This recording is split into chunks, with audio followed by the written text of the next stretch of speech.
Hello, everyone. Today we're going to talk about the 5 love languages of a narcissist. I'm going to tell you some things that I have not liked, things that I have liked, and things that have to do with you. So, how a narcissist sees love languages towards their partners, okay? Or even their children.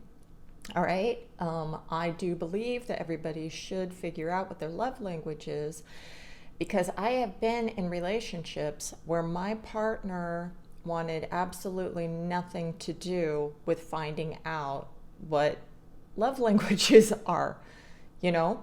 And in the past, when I did the love language test, I only had one, and that was acts of service, okay?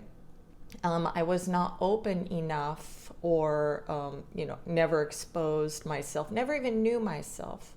I did not know that I had narcissistic personality disorder. So I was just winging it, very selfish, just getting my needs met, and um, manipulating the situation in the relationships to make sure that my people were getting enough. Okay, not a real connection, but let's talk about it. So, number one, words of affirmation. This is something that I did not trust from other people or did not even believe myself. Words of affirmation are only good if I believe in it. So if it's like me doing my work or anything and you're like, yeah, bitch, yeah, you fucking good. It's like, yeah, I know I'm good. I know I'm good at that. But if I'm walking around the house all the time looking like dog shit and stuff and you're like, oh my God, you're so beautiful, you're so pretty, I wouldn't believe that. I'd be like, what do you want? What, you want to, sexy time or something? What are you talking about? There's always strings attached. So if my mother was like, oh, you're such a great mother. Yeah, I fucking know. Yeah, keep clapping your hand. But otherwise, I would just be like, get out of my face, with words of affirmation. But I do know that a lot of narcissistic people, they do love to be praised, they want to be admired. But like I said, they have to be able to accept what that admiration is about. Otherwise, it's just bullshit. So if you said something, nice about, like, you're so nice. Not really. It's just the false self is being really, oh, you're so compassionate and empathetic, So I would just be like, oh, thank you. And then, no, nothing fills up the emptiness on the inside. No. Okay, so then we have acts of service. This is my favorite, okay? Narcissists feel entitled to your servitude and treat service workers and children and partners like they're slaves. Not all of them, but it can ebb and flow, right? So if they're not paying attention, usually when you start having a hard time with them, then they're going to be paying attention that they're not being kind and grateful, and that's when they will breadcrumb you. It's very important, my narcissistic brothers and sisters, that you do give your partner enough attention, gratitude, and be thankful. Just do it, all right? And they're going to want to do more things for you. Also find out their love languages too. Don't be a shit, all right? I know that we have a lot of things going on up here and stuff, and we do, even if you feel like it's a false self-performance, do it if you care about your family unit, okay? Acts of service, I used to have a hard time receiving. I only wanted you to do stuff for me. Shopping, running errands because I didn't want to leave the house, grabbing me things, go get that, so I get to command people to do things for me and get me booze, go to work, make money, for me.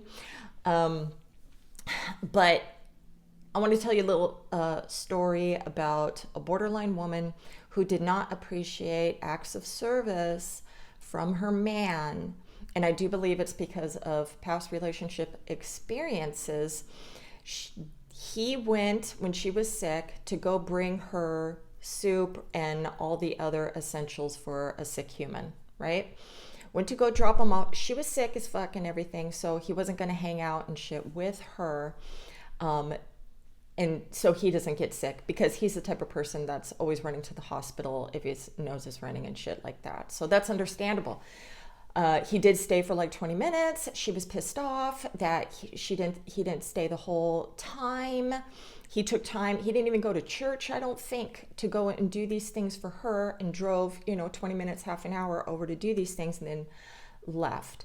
Keeps in touch all day long.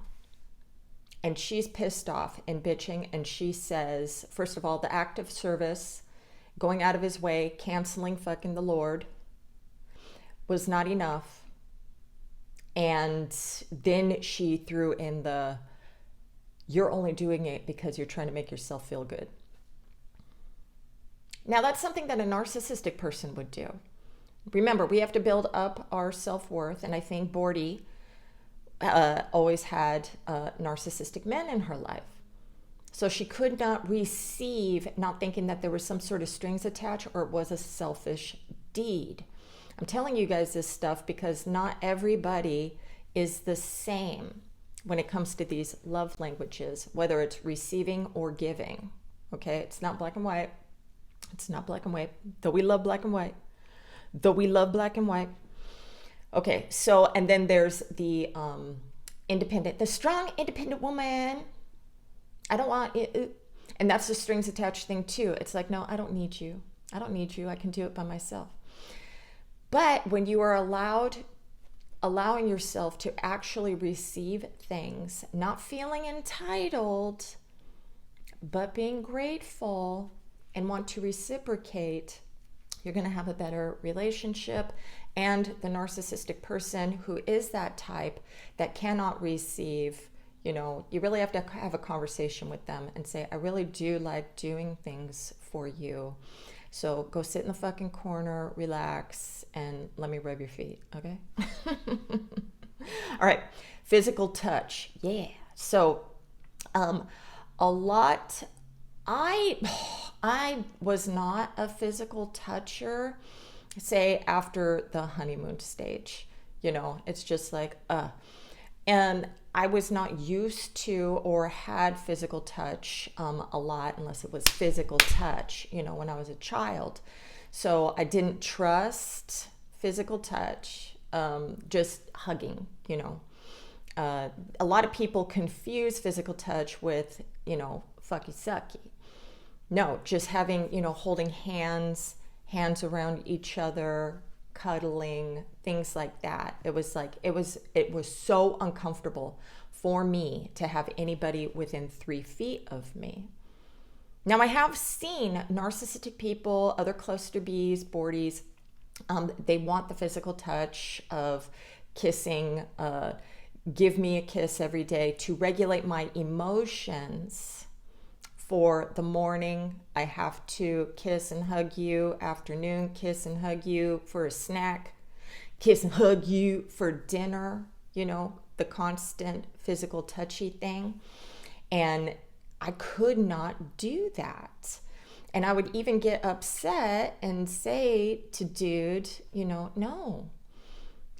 One should be sufficient. I really did feel like they were killing me, wanting me to physical touch them. So just know that it isn't about you. And I know that this goes hand in hand with dismissive avoidance. you know? But it's not, it has nothing to do, you're not fucking disgusting. It's got nothing to do with you. But I really don't know how somebody can get over that unless actually learning about yourself and doing that deep dive and exposing yourself and having a trusted bond with somebody for you to want to get close to someone. So I can do that now, but I could not do that in the past. All right. Quality time. In the past, hell no. In the past, hell to the no. I would rather do whatever it is that I wanted to do for myself. If I wanted to read a book, the whole house needs to shut the fuck up. Do not ask me questions. Do not nothing. Leave me alone. If I'm doing art projects and everything, I'm in my fucking cray zone, and leave me alone. Don't ask me nothing. Don't ask me to do anything. Okay? Going out to dinner with the whole family, I hated it. I think that's an introverted thing as well, and a social anxiety thing, and I just wanted to stay home anyways. So going out to dinner was a suck fest, and I would rather have dinner, acts of service, dinner being brought home to me. So a lot of the time, the family would go out without me. Okay. And I loved it. I was cool with it. I could never get enough alone time. I could never get enough alone time. My father was like this too, very neglectful, and would just go hide in his room.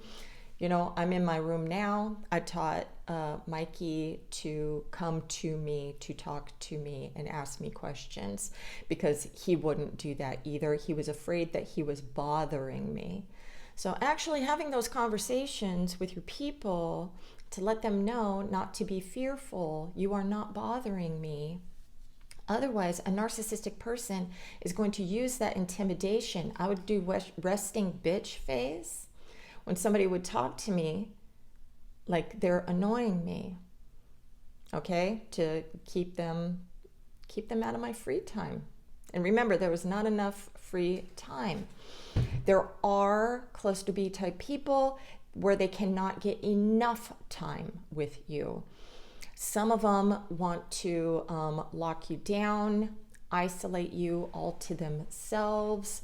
They don't want to lose you to somebody else, but it does come off as toxic shit, right?